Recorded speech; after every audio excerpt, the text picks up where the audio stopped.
And good Wednesday morning, and welcome to another edition, a Hump Day edition of Analyze This here on your NPR station in the U.S. Virgin Islands, WTJX FM 93.1. With yours truly, Neville James. Rainy Wednesday morning, but we appreciate a little water to keep the island green. We got a great show on line up today. We got the St. Croix Board of Realtors here in the studio. For the first two segments. And then the Waste Management Authority, they're going to be on from about 8:40 until 9:20. And then at 9:20 for the last 40 minutes, last two segments, we're going to talk politics. The spring elections, as they refer to them. There were two elections, two congressional elections in Florida.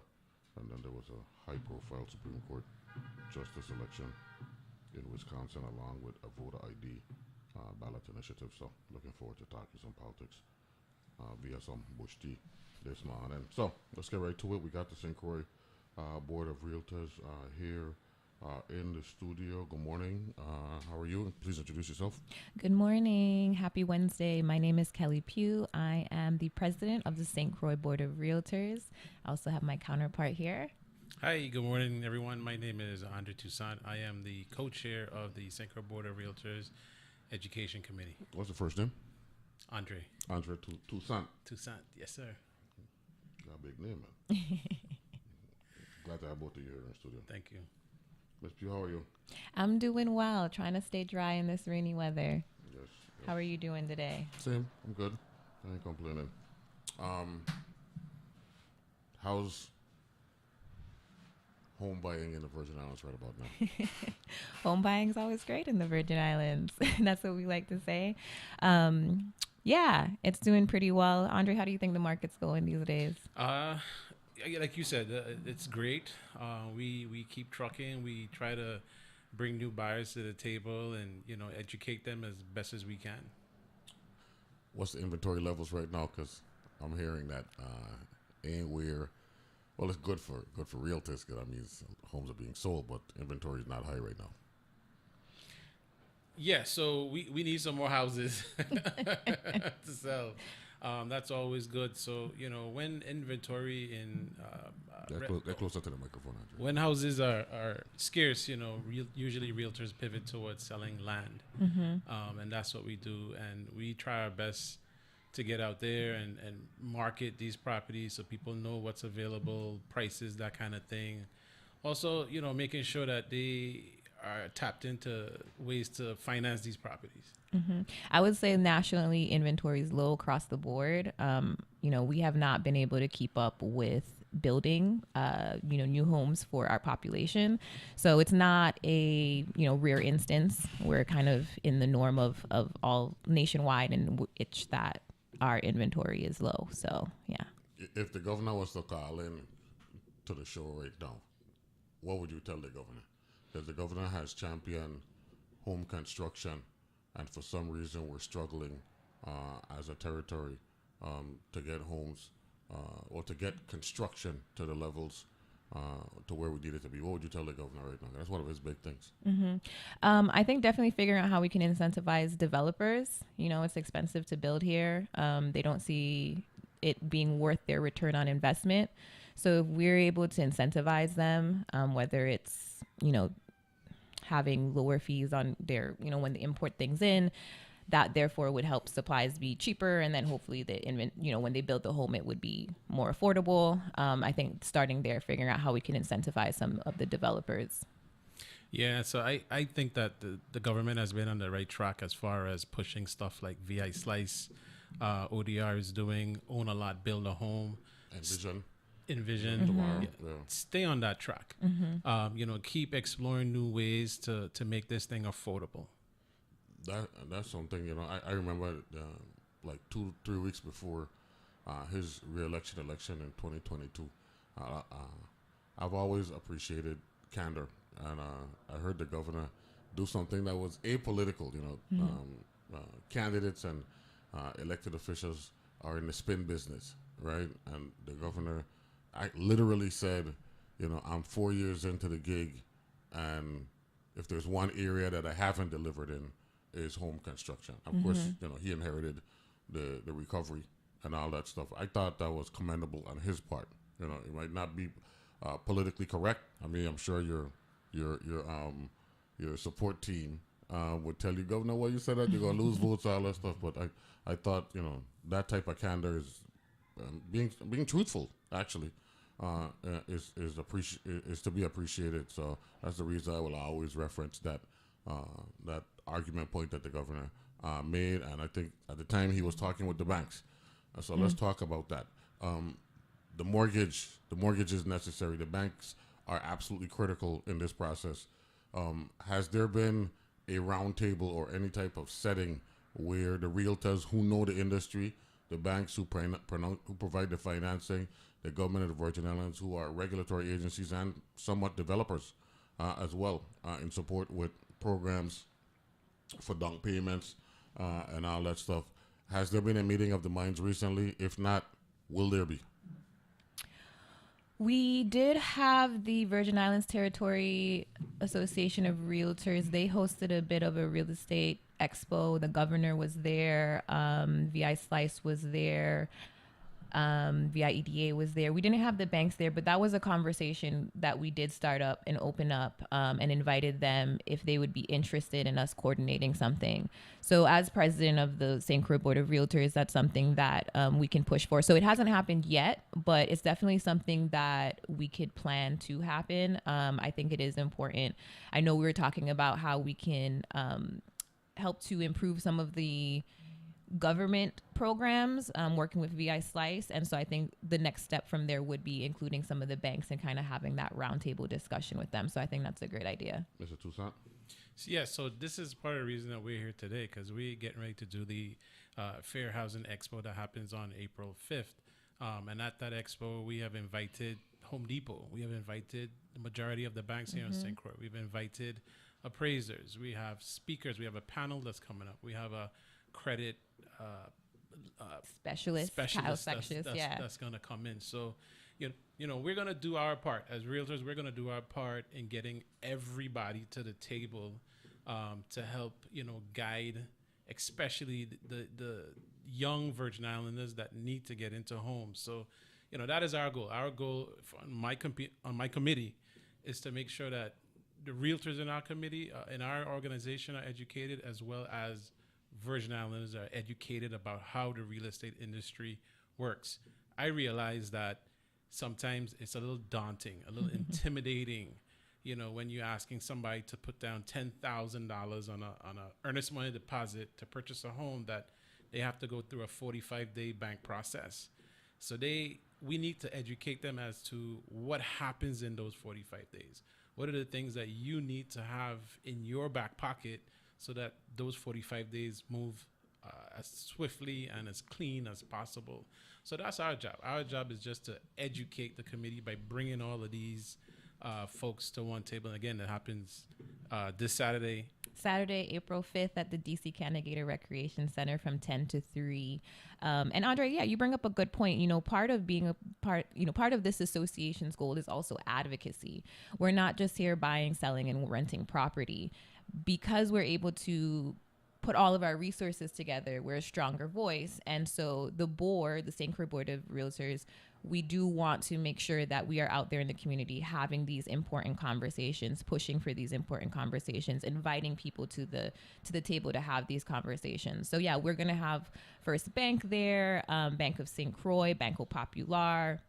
They're all going to be there. And then we're going to have VI Slice there, USDA Rural Development, they're going to be there, Virgin Islands Housing Finance Authority, they're going to be there. So we'll have a lot of the players there at the table. But I do think pushing it to the next step is how we can have a roundtable and start to advocate and have more of those conversations. What's the name of the expo? It's the Fair Housing Expo, and it's Saturday, April 5th at DC Canegata. So this Saturday, 10 to 3. You can drop in any time. There's going to be exhibitors throughout, so you can come in and talk to them, get all the resources in one place. But then we're also going to have 2 speakers. We're going to have Kyle Sexius talking about credit repair and financial readiness, and we're going to have Amy Herrick, who's going to be talking about the real cost of home ownership. So some people think you just have to save for your down payment, but they don't realize there's property taxes, there's maintenance, there's a whole bunch of other fees that come up when you own a home. So getting really prepared for home ownership. And then we're going to have 2 panels. One panel is going to be basically the whole home buying process. So we're going to have a lender, appraiser, and an attorney and a realtor on that one. And then we're going to have a show me the money panel for really trying to explore all of the opportunities for home ownership. And that's going to be with VI Slice, Virgin Islands Housing Finance Authority, Virgin Islands Housing Authority, and USDA Rural Development. And that audience is really those people who feel, you know, they may not make enough and they're like, I'm never going to be able to afford a home. There are programs out there for you. For the people who they feel like they make enough, but they can't figure out how to save up for a down payment, because a down payment it's a lot of money. There's programs out there for those people. And then exploring whether or not the Section 8 housing vouchers can be utilized for home ownership. There are programs like that in the States where you can actually use that to buy a home versus just renting. So we want to explore how we can have that here. And if we do have that here, why it's not more popular for our community. Who is Kelly Pugh? we got all this brilliance here on the show this morning. Who is Kelly Pugh and who is Andre Toussaint? I'll go first. All right. Well, Kelly, me, I'm a 3rd generation Crucian. I was born and raised here. I went away for school and my first career, and then I came back in 2017 to help my mom recover from the storms. Absolutely just love St. Croix. I think that growing up here, there was a culture and an experience that I don't think I would have gotten in the States. And so that's what brought me back home. I knew St. Croix was always going to be my home base. So I just love sharing about St. Croix. I love seeing St. Croix. And I think that's what's awesome about real estate is I get to share the things I love about my island and the Virgin Islands with other people who live here, with people from away, with people who want to move back. And so being of service to my people. I'm very mission driven, which is what I enjoy about real estate. So what school did you graduate from? I graduated from Country Day. She's at private school. Hey, I went to Lumoco. I went to Lumoco. You went to Lumoco? Okay, Yeah. You're good. I like that. Andre? Hey, I went to Pearlby Elementary School, so I got my public school card. But no, Andre Toussaint, born and raised right here on St. Croix. My parents, Yvonne and Swain Toussaint, come from Trinidad. Been here for a while. I love what I do. I love putting people into homes, especially young Virgin Islands. I love putting them into homes. I get a kick out of that. Happy, energetic, love to fish. You can always find me on somebody's beach. I'm the realtor that's on the beach. People see me fishing, but so, you know, I went to Johnson C. Smith University in North Carolina. Charlotte. North Carolina? Yeah, North Carolina. Graduated from there, and then I moved to New York. I lived in New York for about 2 years. And then one day, I in the city, or you live outside the city? I was actually living in Jersey City, New Jersey, and I would that's Metropolitan New York. Yeah, I would catch the Pad 3 and go to work. So I'll give you a story. One day I'm walking on, I forget the street, 42nd Street, and I'm a big guy, and somebody bumped me in my shoulder, and it hurt. I'm like, listen, I got to get out of this place. So, you know, came home in 2008. And when they did it, it was like nothing. It was like nothing. Just keep walking. It was like nothing. Like I don't belong here. I love New York, but I don't belong here. So came home in 2008. I was helping my dad run his company, Sweeney Stores. Did that with him for a while. When we had the 2 hurricanes, I forget the name now, but you know, it changed my path. I had to find something else to do because we talking the most recent hurricanes. 2016, 17. Irma Maria. Irma Maria. Irma Maria. Yeah. So I like how you just decide you on blank out again them. But so it changed my path. You know, I had to find something else to do. My mom was like, why don't you try real estate? Because she was already a realtor at Remax. And I did it. You know, I did it. And I came from a background where when you're doing a tour, you're meeting people for the first time. And you have to have a quick conversation with them and develop a bond. And I use that in real estate today. So all that time I was preparing for my next life event, which was real estate. And again, I like what I do. I have a lot of control of my time, but ultimately, putting people in houses is what makes me tick. I don't care if that house is $10,000 or $1 million. It drives me, propels me to just do good. We have this myth about, from the Virgin Islands, you're not allowed to sell real estate. And I'm doing that along with a whole bunch of other people on our team that sell real estate, that like what they do. So I know it's a lot, but that's me. What about those people who don't want to own a home, but they would want to own a townhouse or something like that? What about those? Do it. I mean, I don't see why. Owning a townhome and owning a home, sometimes it's one and the same. Almost the same financing process that you go through. Own something. That's my message today. Own something. A piece of land, a home, a starter home. I run into a lot of folks that, they go into a house and it's not what they want. It's 2 bedrooms and 1 bath. It's too small.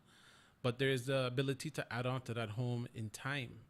And they walk out of that and they don't want to do that, but they can't afford the 3-bedroom, 2-bath that's priced at $650,000.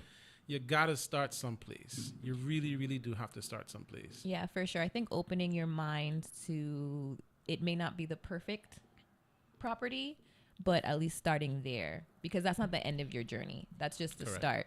Our past president, Walt Frazier, I remember him telling me a story about... So, hold up there. Clyde, which Walt Frazier is this? For Frazier Premier Properties. Oh, give me none of us. When you say Walt Frazier, we talking about one. Junior. Okay. The third. Okay, yeah, we talking. Yeah, when you say Walt, I know Clyde, the basketball player, has lived here from about 1980. He's been here a while. He's a great NBA legend and all that stuff. Matter of fact, he just make 80 on Sunday. They were talking about it. So, that's his that's son. his dad, right? Yeah. Okay.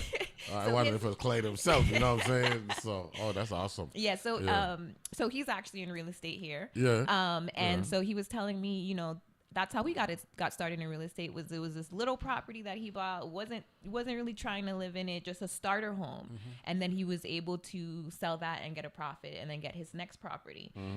So sometimes we have to just open our mindset that it's not going to be perfect. It's not going to be that perfect home the first time, but starting somewhere.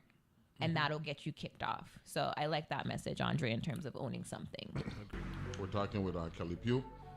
She is the president of the St. Croix Board of Realtors, and Andre Toussaint, you're the co-chair for the Education Committee. Yes, sir. For the St. Croix Board of Realtors. We'll take a break and come back right after this.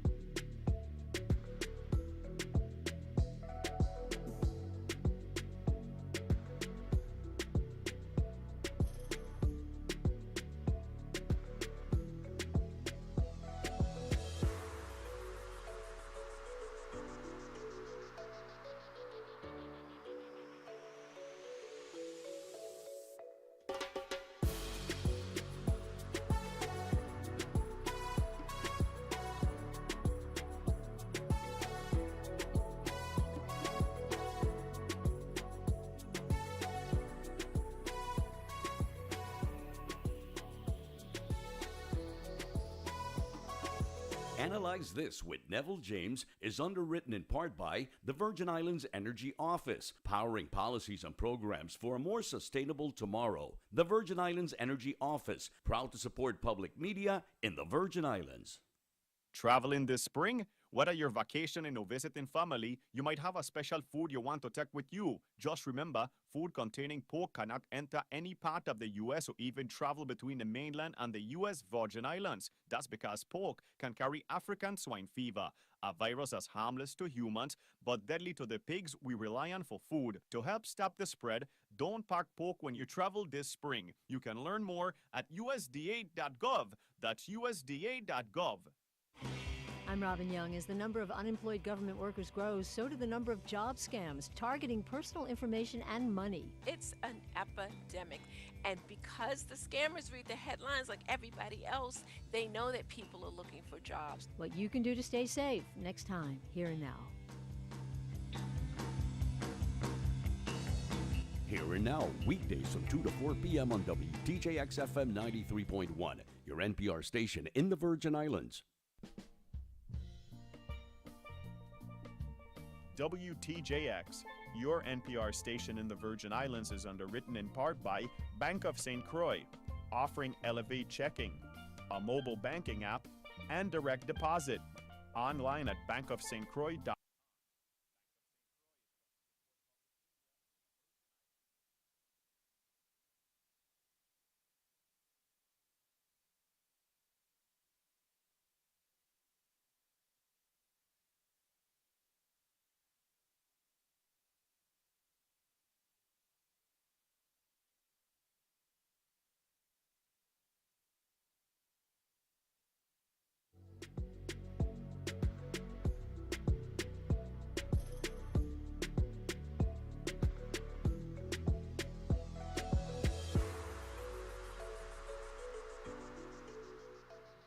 And we're back here to analyze this. We got the St. Croix Board of Realtors here in the studio. We got Madam President, Kelly Pugh.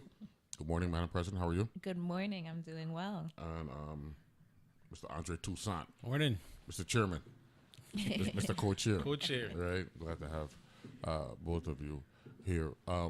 Generally speaking, are you optimistic about our potential here in the Virgin Islands as a whole, but specifically St. Croix, in terms of home ownership, development, construction, what have you? We still got some barren land here that could be developed.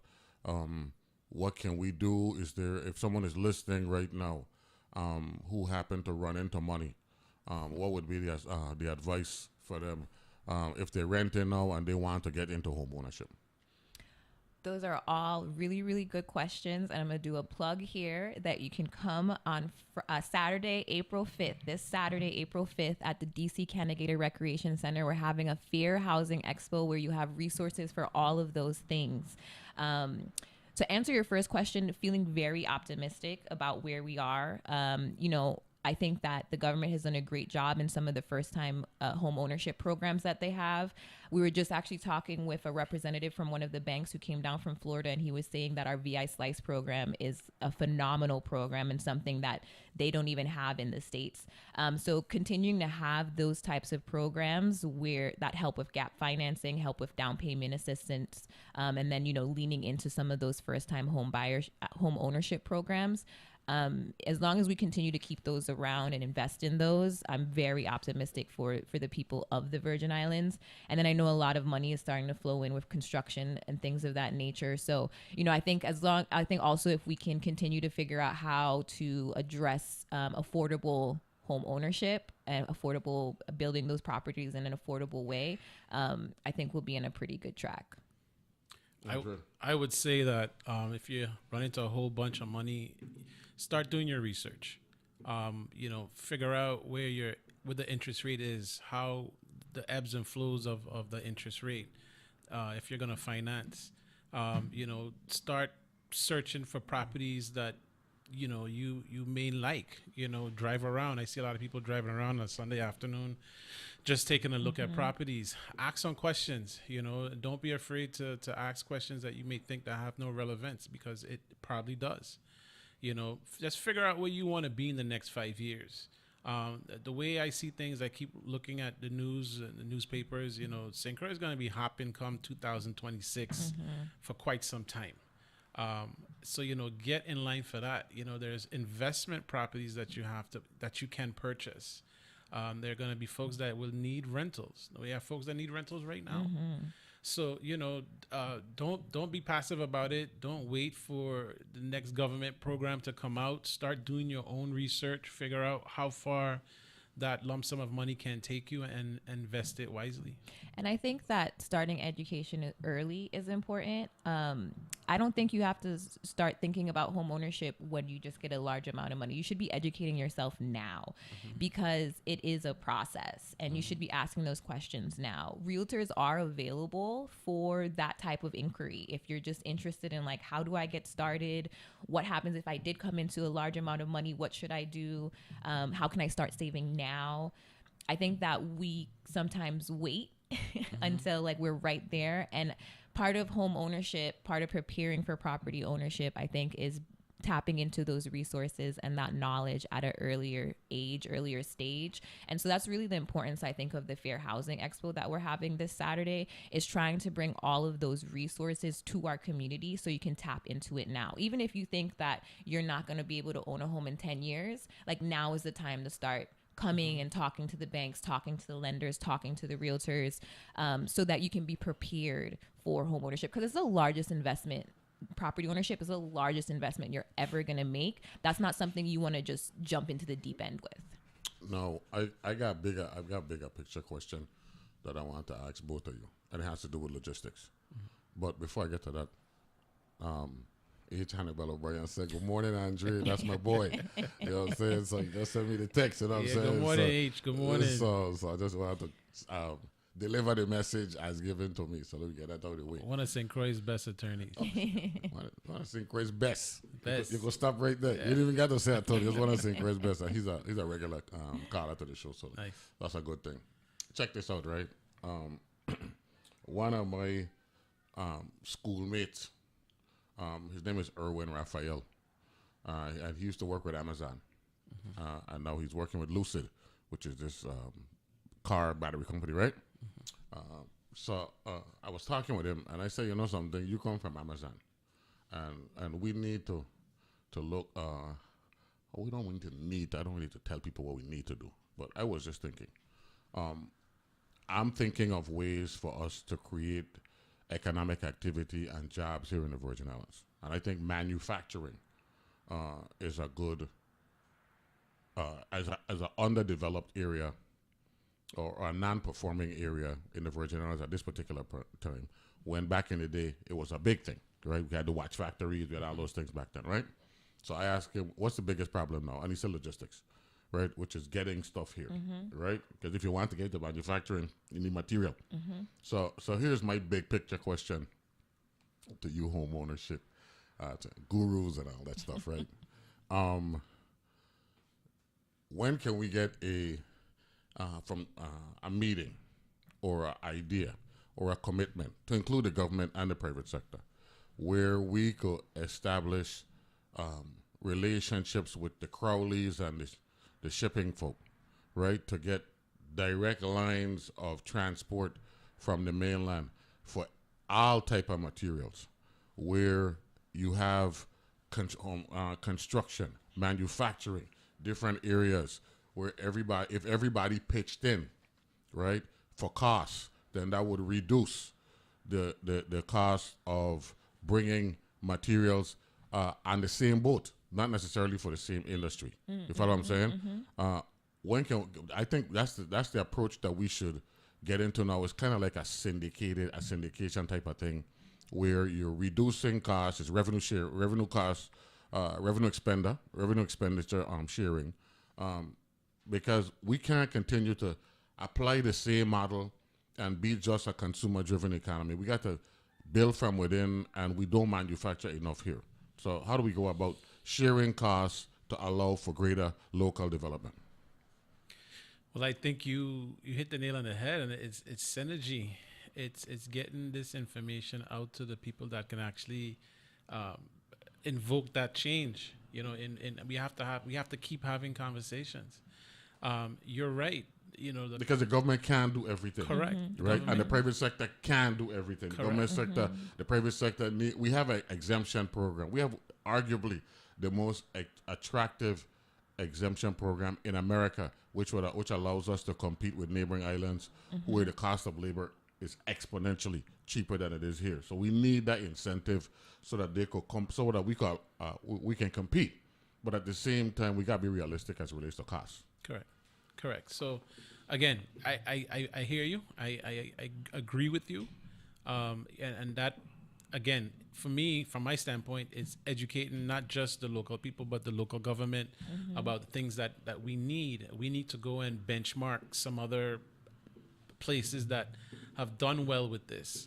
Now, we have some great issues coming up with tariffs. I don't know what's going to happen there. So, we're going to have to learn to pivot. We just can't stay still and know that, like like my broker always says, right now is the right time to buy. Right now is the right time to get yourself educated in real estate. Don't wait. It has the potential of getting more expensive. So, you know. And that potential is always around the corner because Correct. one bad thing could Send it the other way. inflate costs. Send it the other way. Correct. So, you know, we have a lot of Virgin Islanders here that have inherited houses, have inherited land. And sometimes we don't know what to do with those pieces of property. You know, turn them into investment property. These are the types of things that we need to let them know. So, you know, if that's important to them and they start making moves to enhance their home, then the home builders, you know, have something to go with. You know, you could engage them as well. I think that conversation will come with the right people speaking the right things at the same time.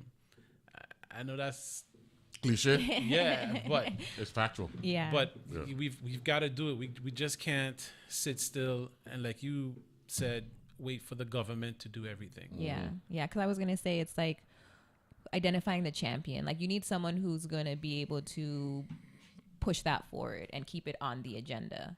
Because I think it's a great idea that you have in terms of how can we get them all to the table. Well, we need a few champions to be able to have that meeting of the minds and then make sure it stays on the agenda. Because too often I feel like we have those town hall meetings or roundtables and then they fall off, you know, and there's no one continuing to push it forward and pushing that conversation forward. And that's where, you know, it all kind of collapses in on itself. Fair Housing Expo Saturday. Yes. 10 a.m. to 3 p.m. DC Canegata ballpark. I like to refer to it as the mausoleum up there. Correct. they dropped this building right there, right where we used to get the village. You know, it's a personal thing, but I do want to say that DC Canegata facility has been an asset. Yes. You know, looking back at it, a number of different things happen up there. So, you know what I mean? But Lots of parking. Yeah, but just for a personal thing, knowing the village used to be there, I mean, sentimental. But it served a good purpose for the Fair Housing Expo coming up on Saturday. A lot of presentations, right? Yeah, a lot of presentations. We're going to have two panels rather, and two speakers, and then tons of exhibitors. And this is our way of celebrating Fair Housing Month. So I don't know are you familiar with the Fair Housing Act? You there to analyze and educate them. me and my audience. So the Fair Housing Act, it was actually signed in 1968. Reading my notes. And basically, it's to end discrimination in housing based on race, color, religion, national origin, sex, disability, and familial status. So the thing that sticks with me with this was that we had veterans coming back from the war, and then they couldn't find any housing because of the color of their skin.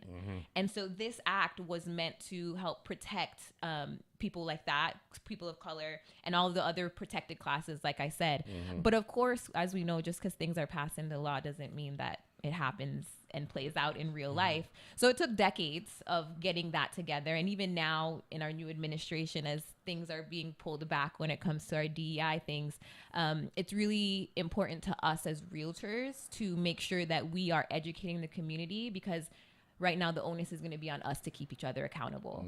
And so people need to know, and that's part of celebrating Fair Housing Month and having the expo, that if you've ever been discriminated against when it comes to buying, selling, renting, or even pursuing a mortgage loan, if you think you've been discriminated because of your race, color, religion, national origin, sex, disability, or familial status, you do have rights, and you should report it, because that's how we can keep this industry and, you know, moving in the way that it needs to be moving. And so, so that's really part of celebrating Fair Housing Month, which is all April, and why we have that expo. It's all about education. And then we do have a few things actually that have changed in the real estate industry that have been all over the States, but sometimes doesn't make it down here just because of our news circuit. And so we did want to take a few minutes to chat about it if you were down with that. And that's why we kind of have Andre here to share some of those real estate changes, because we think it's important that the community knows not only their rights, but also how they should be working with a realtor. Right. So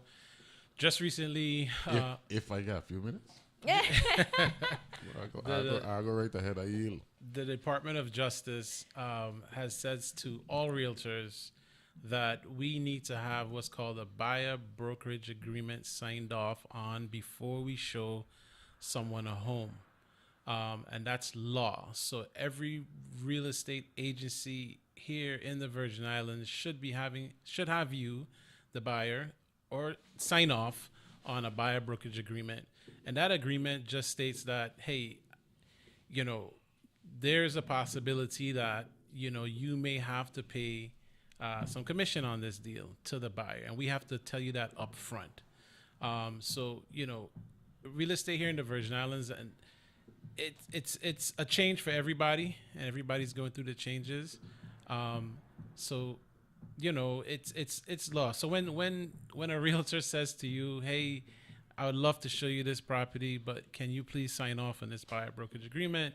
And you go, well, why am I signing off on anything? I haven't signed a deal. I haven't signed a contract. This thing here is saying that I might have to pay you a commission if the seller is not paying a commission, that kind of thing. Why is that going on? And that's part of the reason we're here, to tell you that it's the law. It's as simple as that. It is the law. It's a change that the DOJ made sometime summer of last year. What's the benefit? Or what was the thinking by the Biden Department of Justice at that time to mandate this? Sure. They wanted everybody in that real estate transaction to be aware of what's going on in that transaction. So if it's law, that means this is congressional and U.S. Senate. Yes, correct. Yes, sir. Approved. Okay. Yes, sir. Okay. Yes, sir. So it's a protection thing more than anything else, then. Correct. Yeah, transparency. Okay. Transparency. This isn't about commitment.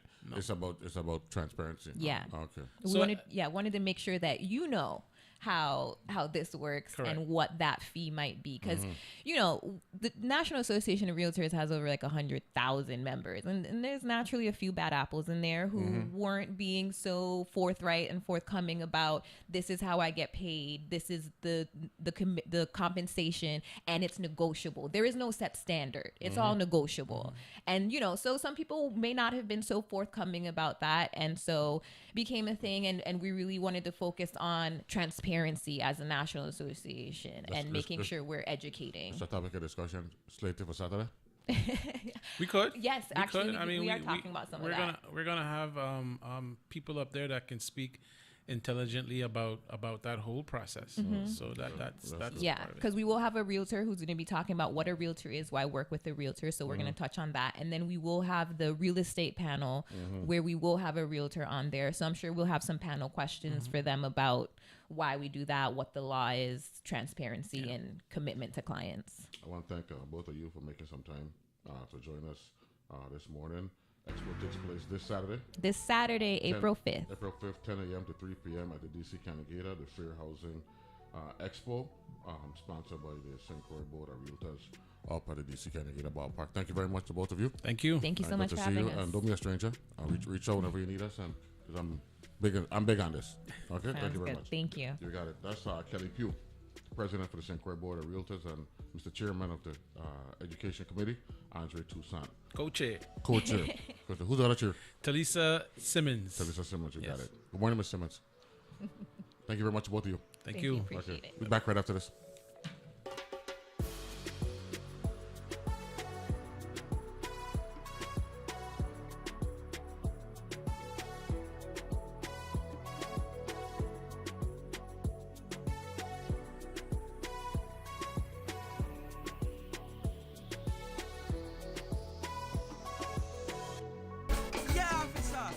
Listen, turn down the music. Man, listen, you got three things going on here. You got speakers protruding out your window making this loud noise. You got your front windshield full of tin. You ain't got no license plate on the front of your car. And the license plate on the back of your car, I can't even see it. You need to fix these things. Okay, officer, but it's a set car. Well, let me help you understand something. The Virgin Islands Code is clear. Even if your car is a set car, it's required to come in compliance with the Virgin Islands Code. So let me get those things fixed, and then you can continue on about your life. How about that? Okay. All right, we'll talk. So explain the three things to me now. Okay, listen, the front windshield, entire front windshield is tinted. There's no license plate on the front of your car. The license plate at your back of your car have a cover over it. You need to take that cover off so we can clearly see it visibly. And of course, you need to turn on the music and take the speakers out the windows of your car. This advisory is brought to you by the Virgin Islands Police Department. St. Croix and St. Thomas. Are you ready? It's Heart to Heart, Volume 2. The Department of Health, Division of Chronic Disease and Prevention is hosting the territory's most fun, most exciting, and largest silent headphone walk ever. Yes, Heart to Heart, Volume 2. St. Croix, get ready. Friday, April 4th at DC Canegata Recreation Complex. St. Thomas, your next Friday, April 11th at Emile Griffith Ballpark. T-shirt distribution begins at 4 p.m. and the